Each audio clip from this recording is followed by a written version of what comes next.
Tamil matrimony ஆடி offer. இப்ப membership எடுங்க, ஆடில ஃப்ரீயா யூஸ் பண்ணுங்க. அமைதி பொறுமைக்கு கிடைத்த வெற்றி என சோனம் வாங்சுக் தெரிவித்திருக்கிறார்.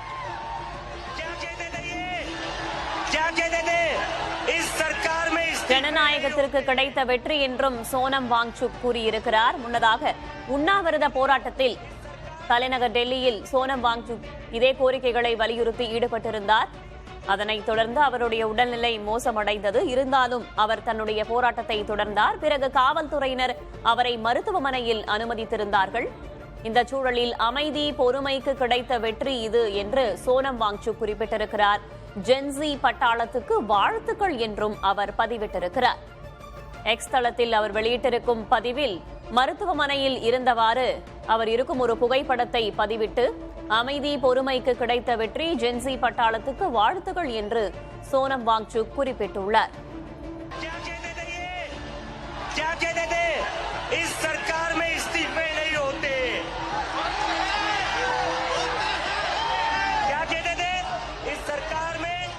தலைநகர் டெல்லியில் ஜந்தர் மந்தர் பகுதியில் கரப்பான் ஜனதா கட்சி அந்த கூட்டத்தோடு சேர்ந்து சோனம் வாங்சுக்கும் போராட்டத்தில் ஈடுபட்டிருந்தார். அவர் உண்ணாவிரத போராட்டம் மேற்கொண்டிருந்தார். பல்வேறு தலைவர்களும் அவரை நேரில் வந்து சந்தித்திருந்தார்கள். உண்ணாவிரதத்தை கைவிட வேண்டும் என்று வலியுறுத்தி இருந்தார்கள். இருப்பினும் கூட அவர் தன்னுடைய உண்ணாவிரத போராட்டத்தை தொடர்ந்து கொண்டிருந்த நிலையில் அவருடைய உடல்நிலை மோசமடைந்ததை தொடர்ந்து மருத்துவமனையில் அனுமதிக்கப்பட்டிருந்தார். தற்போது அவர் எக்ஸ் தளத்தில் பதிவிட்டிருக்கிறார். ஜென்சி பட்டாளத்திற்கு வாழ்த்துக்கள் என்றும் அவர் குறிப்பிட்டிருக்கிறார். கூடுதல் தகவல்களை வழங்குவதற்காக மூத்த செய்தியாளர் கணபதி இணைந்திருக்கிறார். அவரிடம் கேட்கலாம். கணபதி, மருத்துவமனையில் இருந்தவாறே சோனம் வாங்சுக் சமூக வலைதளத்தில் பதிவிட்டிருக்கார். என்னென்னவெல்லாம் குறிப்பிட்டிருக்கிறார்? கூடுதல் விவரங்கள்.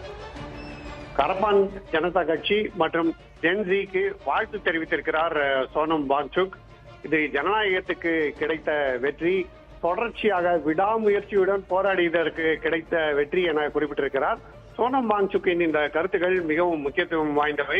ஏனென்றால் ஒருபுறம் இது எதிர்கட்சிகளுக்கு கிடைத்த வெற்றி என மாநிலங்களவை எதிர்கட்சி தலைவரான மல்லிகார்ஜுன் கர்கே தெரிவித்திருக்கிறார்.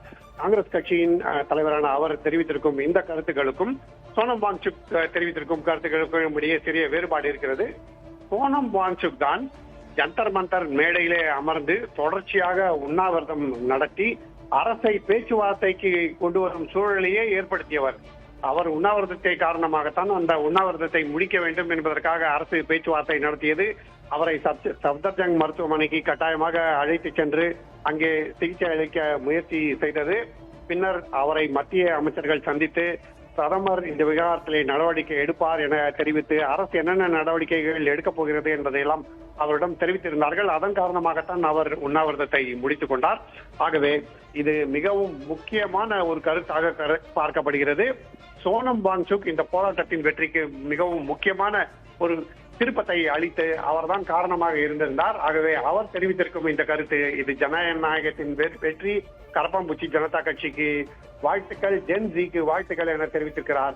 ஆகவே அவரை பொறுத்தவரை ஜென்சி மற்றும் கரப்பான் ஜனதா கட்சி வெற்றிக்கு காரணம் தர்மேந்திர பிரதான் ராஜினாமாவுக்கு அவர்கள்தான் காரணம் என தெரிவித்திருக்கிறார். ஆகவே அவருடைய கருத்து மிகவும் முக்கியத்துவம் வாய்ந்ததாக பார்க்கப்படுகிறது. வேதவலி. கணபதி, தர்மேந்திர பிரதான் ராஜினாமா செய்திருப்பதை தொடர்ந்து என்ன முடிவில் இருக்கிறார்கள் கரப்பான் ஜனதா கட்சியினர்? ஏன்னா அவங்களுடைய பிரதான கோரிக்கை தர்மேந்திர பிரதான் ராஜினாமா செய்ய வேண்டும் என்றிருந்தது. தற்போது அவர்களுடைய முடிவு என்ன? அவங்களுடைய அடுத்த கட்ட நகர்வுகள் என்ன? இன்னும் சற்று நேரத்திலே கரப்பான் ஜனதா கட்சி மத்திய அரசுடன் மூன்றாவது கட்ட பேச்சுவார்த்தை நடத்த இருக்கிறது. இந்த பேச்சுவார்த்தையிலே அரசு சார்பாக மத்திய அமைச்சர்கள் ஜே.பி. நட்டா மற்றும் ஜிதேந்திர சிங் கலந்து கொள்வார்கள் என எதிர்பார்க்கப்படுகிறது. அதே போல கரப்பான் ஜனதா கட்சியை சேர்ந்த சௌரவ் தாஸ் மற்றும் அசுதோஷ் ரங்கா ஆகியோர் இந்த பேச்சுவார்த்தையிலே கலந்து கொள்வார்கள் என எதிர்பார்க்கப்படுகிறது. இதே நேரத்திலே இன்னொரு மிகவும் முக்கியமான செய்தி வேதவலி, பிரதமர் நரேந்திர மோடி மற்றும் உள்துறை அமைச்சர் அமித்ஷா தற்போது நாம் பேசிக் கொண்டிருக்கும் இந்த நேரத்திலேயே ஆலோசனை நடத்தி கொண்டிருக்கிறார்கள். தர்மேந்திர பிரதான் ராஜினாமா அறிவிக்கப்பட்டதை தொடர்ந்து இந்த முக்கிய ஆலோசனை நடைபெறுகிறது. ஏனென்றால் பிரதமர் நரேந்திர மோடி அடுத்ததாக ஒரு முக்கிய முடிவை எடுக்க வேண்டும். கல்வித்துறை யார் வசம் ஒப்படைக்கப்பட வேண்டும், தர்மேந்திர பிரதான் ராஜினாமாவை ஏற்றுக்கொண்டு இந்த கல்வித்துறையை யாரிடம் ஒப்படைப்பது என்ற முக்கியமான ஆலோசனை இருக்கிறது. ஏற்கனவே கரப்பான் ஜனதா கட்சி நேற்று தர்மேந்திர பிரதான் ராஜினாமா செய்ய வேண்டும், அந்த கோரிக்கையில் எந்த சமரசமும் இல்லை என தெரிவித்திருந்த நிலையில்தான் அடுத்த கட்ட பேச்சுவார்த்தை நாளை நடைபெறும், அப்போது பேசலாம் என மத்திய அமைச்சர்கள் சூசகமாக தெரிவித்திருந்தார்கள். அதன்படியே தற்போது தர்மேந்திர பிரதான் ராஜினாமா செய்திருக்கிறார். அடுத்ததாக அரசு எத்தகைய நடவடிக்கைகளை எடுக்கும், இதையெல்லாம் நிர்ணயிக்கக்கூடிய முக்கிய ஆலோசனையாக பிரதமர் நரேந்திர மோடி மற்றும் உள்துறை அமைச்சர் அமித்ஷா தற்போது நடத்தி வரும் ஆலோசனை அமையலாம் என பாஜக தலைவர்கள் கருதுகிறார்கள்.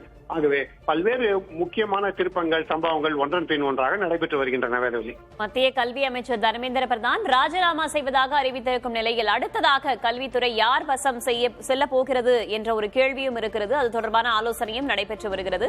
தற்போதைய தகவல்களுக்கு நன்றி கணபதி. தமிழ் மேட்ரிமோனி ஆடி ஆஃபர் இப்ப மெம்பர்ஷிப் எடுங்க, ஆடில ஃப்ரீயா யூஸ் பண்ணுங்க.